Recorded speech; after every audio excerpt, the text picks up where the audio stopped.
Albert on his birthday to get the Fanny in such a high-stakes series. Alright, let's jump into the second part of the draft. We're seeing the Lapu Lapu as well as the Quad immediately banned out here. And if I remember correctly, from Todak's side... Oh wait, hold up. We've got a quote coming in from Vin. Having the most games played in the M series, he's got 55, and this is going to be his 56th game on the world stage. Wow, speaking of veteran players, they know the game from inside and out. Win being one of the best roam players out there in the entire series. So I want to see what Win is going to set up for us with engages. When you have a full dive with Hilda, Win's going to be a nuisance in the entire Todak's jungle. Especially Todak actually picked into that. Even after Hilda being taken out, they decided to go with Hayabusa. It's a little bit of questionable, leaving Lapu being banned away. Obviously Lapu can do really, really well against Zhongyin lane. So in this scenario, I mean, at this point, what do you think RRQ is going to pick up next? Are they going to even pick up a marksman? Honestly, I think they might hold the marksman off for now. I do feel Kadita might be, becoming a little hotter now. The fact that, you're up against Eve, and at the very least, Popo or Koopa, if you're able to close that distance, you can almost guarantee the kill. Yeah, they need magical burst, so Kadita makes sense, and there you go, just right on cue, Kadita will be picked up. Now, I do want to add that Fanny has a lot of targets, right? He can target the Hayabusa, he can also target the Popo, and of course that Eve is very vulnerable, very juicy target. Now, to close out the drafts here, what are you thinking, Assassin Dave?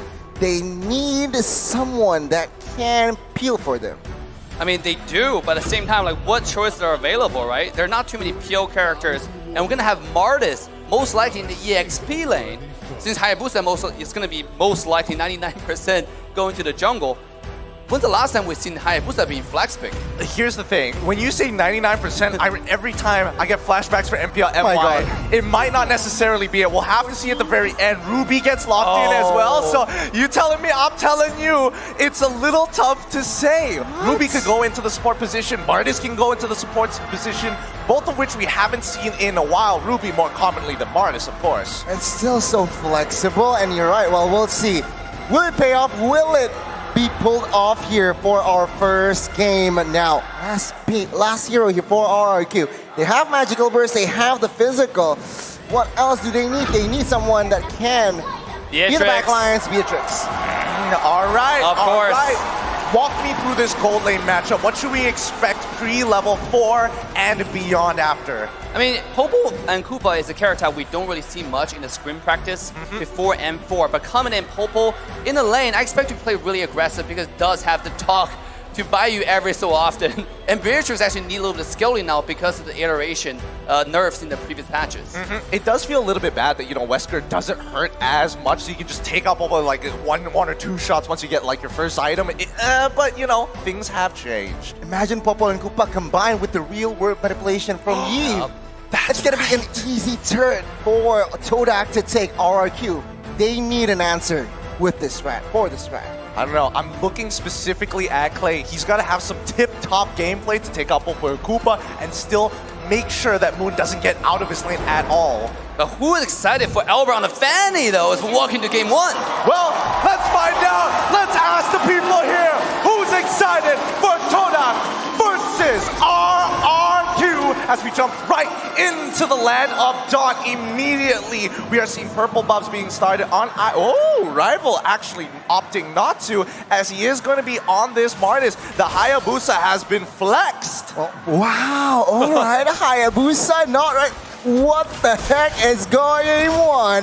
Chiku guys on the Hayabusa in the gold lane with that high and dry and executes.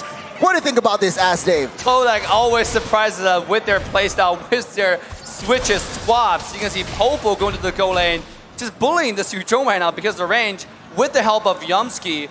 And on the other side, Hayabusa was execute. Once you get level 4, if you do one combo, the execute is going to help you secure the kill. Oh, look, a little bit of jungle invade coming out from Win. Yeah, I mean, Vin is going right in deep. He needs to go through, but here comes Albert already with the steel cables looking for that first blood. He's able to flicker out of there as Vin walks out just in time. Clay manages to get just enough life, and Albert succeeds. Oh no, Rival succeeds in getting that Litho Wanderer. First blood rates as shown on screen, 87% and the majority leaning towards Todak.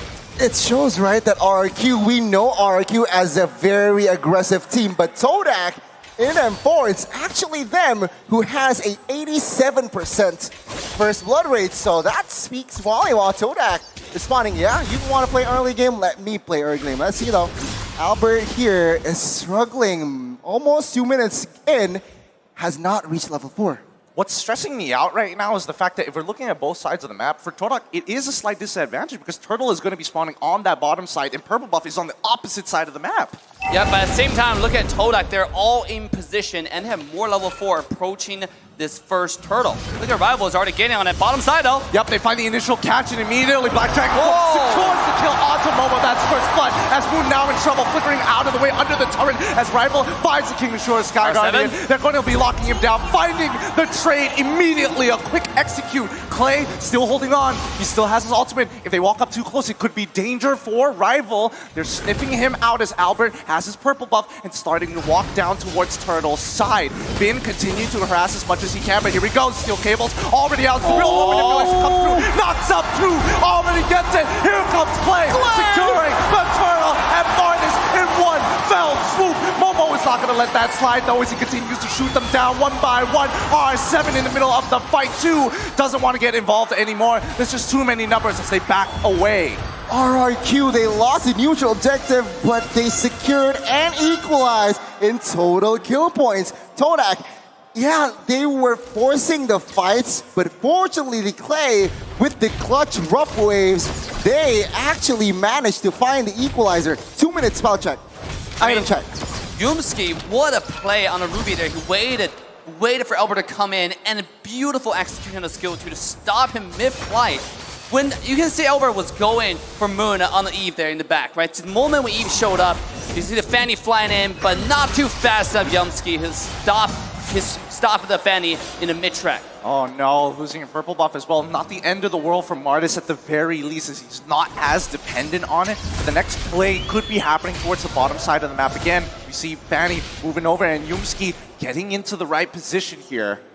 Well, it seems like Chiku guys also secured his Thunder Strike. What it does, adds movement speed and penetration. So perhaps he might go crazy the next 2 minutes, but take a look at the mid side here. Yeah, they find the initial hit on towards Bin, but he's not the priority target here as the real war manipulation comes on in. Bin jumps in, moves it. My God! Into the rough waves, another beautifully laid combo. Moon cannot respond.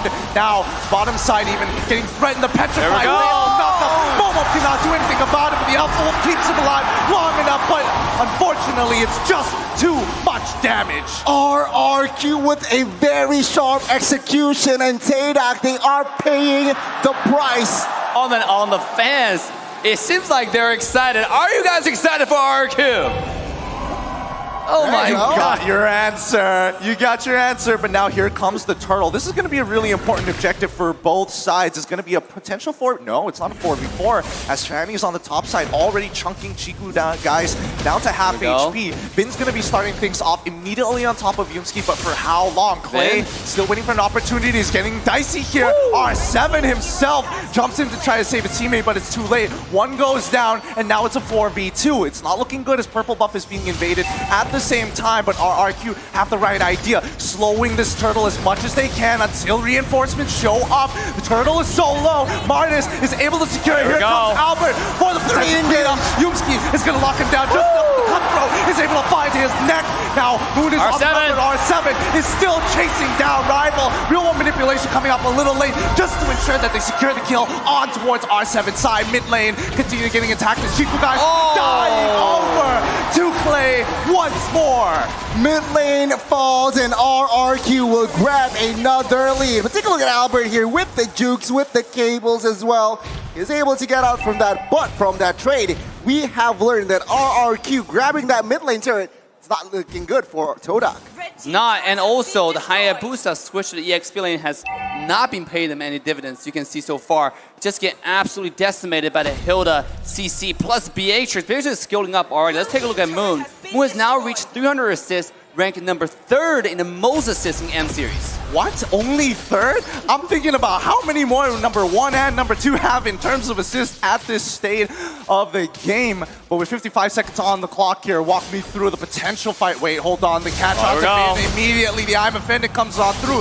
Clay looking for an opportunity to jump into the middle of the fight, but the opportunity has closed. Todak moves back. Snipe coming in for Skylar. Does not connect as they focus back on the waves. RQ, they are now leading in economy here just by a bit. So what it says, Todak, it is still comebackable. But now RRQ, they need to be careful in picking their fights. Take a look at Albert. He is just grabbing jungles, waiting for information given out by his teammates to give the green light. So it's just a very, very sharp and well-coordinated RQ up until now. You got to pay attention to RQ's playstyle. This entire game, when the rest of the team is dragging the attention of Todak, you have Albert just farming and slaying on the side. Not only did he steal buff, he's able to find a pick here and there. This guy is absolutely popping off today. Oh, he got Chiku on a really good timing while he's clearing the wave, and he didn't have the Oki shadow kill, so really nicely played coming in for Albert. This is going to relieve a lot of pressure on that back line. Now let's see, Turtle is going to be started up. Vin once again being in that front line, trying to bait out as many abilities as possible, but R7 pushing out that mid lane, forcing Todak to give this objective up. Rival, he's thinking about it. Does he want to jump on in to try for a steal? No, he backs off. There's nothing much that he can do at this point, but the Malefic Roar purchase coming in from Chiku going back into his lane. They have to calm down. In hindsight, I thought it was really smart for that switch, but now I kind of don't see the point here. You have Hayabusa is so prio, but in the goal lane, but let's see an in-game. Waves coming up, Rival's too tanky. He's still holding on. How much more damage can he take? With the Petrify, finds the kill with Albert following up. Albert! Real weapon manipulation already coming up. Moon is going to get knocked and instantly taken out by Skylar once again. Bang, bang, bang. 3 bodies in the land of Dawn, and RRQ will expand their lead and space with 70 seconds for that first Lord to be up. RRQ started off slow and steady, and now it's time to use everything they got to put a pedal to the metal. What a beautiful, beautiful execution there. Just one after another, chin CC to the death. I mean, you got to be worried about Todak at this point, because RRQ win his skill later into the game, they only have more damage on to the BA trick from Skylar, right? This guy's going to be one-shotting the Martis. Like, especially after he finished the 3-core item, the DHS, the Corrosion Size, the Golden Staff, it's going to be insane. It's going to be a little too much indeed. Like, look at that. Yumski just eating it. He's too low. He's got to back off for now, but with this 4.4k lead coming in from RRQ, they've been against this matchup against Todak multiple times. They know their habits, their even dirty little secrets. This is what I feel like. I'm not sure, but take a look at top side with the Petrify. Chiku guys with that shadow, no quad shadow, can still escape. But I do want to touch on, the composition from Todak. They lack peel. So nobody can really open vision, nobody can really open bushes, because RRQ, now they're ahead 5,000 equipments, and damage output will be evident. All right, let's see as they start the Lord right now. Chiku guys once again getting solo killed by Albert in the top side of the map. Spicy stuff, Albert. It may be his birthday, but right now the birthday boy ain't holding back his punches. The Lord being taken with no issues whatsoever, and Todak unable to walk up close. Yes, what a play there from Albert. See, when you have Hayabusa silent, the biggest problem is right now he's falling behind on split push. Right, the strength of Hayabusa is can go in and out into different lanes, different situations. But in this case, the Hayabusa is kind of stuck in the side lane, so there's no surprises going to the RRQ side. Personally, I want to speak to you, Dave, about this Hayabusa, right? You played a lot of it. You have many games. When should we expect this Hayabusa to really start popping off and actually participating in these fights? I mean, look at the Hayabusa's item. He still has not finished the Blade of Despair. Right now, who can you really kill? Right, Fanny is almost untouchable. Clay is always invisible, right? The moment he shows up is the moment you go to the dark screen, the black and white screen, right? Vin is unkillable as well, so and R7 is only going for a backline. At this point, the Hayabusa's value is only diminishing. And also, to add to that, take a look at the items. Fanny built Dreadnought armor for Hayabusa Shadow kills as well. Wind of Nature also secured by that Beatrix. So again, the power from Hayabusa is just very, very negated. Let's see though, the push. Oh, this is going to be really difficult here. Todak right now falling behind at a 7.7k deficit. This Lord is going to be punching on through. Here we go. They find a hook onto Bin. They secure the kill with a chain CC, but here comes Play. Trying to make the play on towards Momo's side. Unfortunately, does not complete the execution. But the does onto Yumski. Once again, one-shotting Moon and getting back out perfectly as Nibiru's passion is already unleashed. Here comes Momo jumping into the middle of the fight as R7 opens things up and looking to zone them away. 2 members down, traded for 1, and an inhibitor turret falls into the hands of RRQ, extending the lead, but he's not done with it yet. Winds of Nature already popped immediately, and that doesn't mean anything. Chiku, guys, unfortunately the OP Shadow Kill does not do much. A good defense, but a better offense here shown by RRQ. They took the baser top side and they grabbed almost a 10,000 gold lead in economy. RRQ, they are disciplined. They see no objectives on the board, so they back off. Yup, Yumski once again trying to open up the map, getting that information his team so desperately needs right now. And immediately you're seeing the snowball effect coming out from RRQ side. Snipe? Nah, it doesn't connect just yet. I mean, at this point, RRQ is playing patiently, right? Even if the conceal play. Here we go. They find it immediately, going for the pop-up play as well. Gets caught out, but 3 go down in return. Immediately, Skylar making the difference and a complete wipeout. RRQ initiate and end the fight. They can end Gideon. They can end Assassin Dave. Take a look at the top side. Minions, they're doing it. They're doing it. It's over already. Nobody's going to be able to get back in time. The wave for even Skylar switching over to Bennett. It's done. That's game 1. Going over to RRQ. Luminous Lord already spotted, but who needs it? GG, well played to RRQ Hoshi. Game 1, it's gonna fall to the hands of the Kings of Kings. RRQ Hoshi taking game 1. Why do you let Fanny out for Albert? You know, that is the biggest mistake ever. This guy is an absolute monster. He defies all laws of physics. Go into your base, diving. Usually we expect a step-by-step standard push onto the high ground tower, but when Albert plays Fanny, I can't ignore all of that. I'm just gonna go in 1v5, take down a mid laner, go to the bottom side and fly